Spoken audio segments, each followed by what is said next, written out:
Hey everyone! In this video, we're going to take a look at how to track the performance of all your Simplebooklets in one place. So we're going to get started here on the Simplebooklet dashboard. We're going to go ahead and click the Performance tab. So your account performance dashboard gives you an overview of how your booklets are performing across the 4 stages of the reader's journey.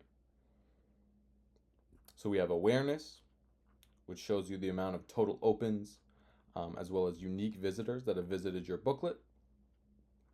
We have our attention stage, which shows you how readers are engaging with your content through page flips, as well as the total amount of interactive clicks.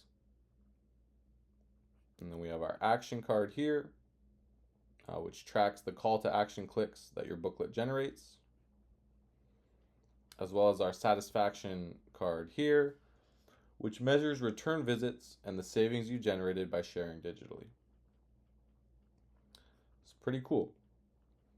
You can use filters at the top here if you have tags to sort through your different booklets. You can also select a specific time range if you want to see your analytics from that specific time frame. So if I want to go to last 90 days, it would all automatically update, which is very cool.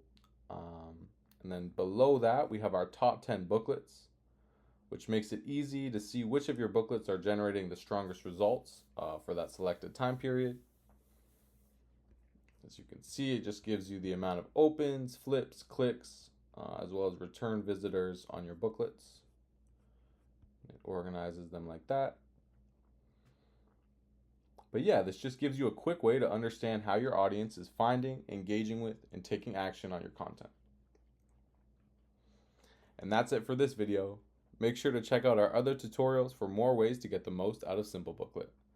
Thanks for watching.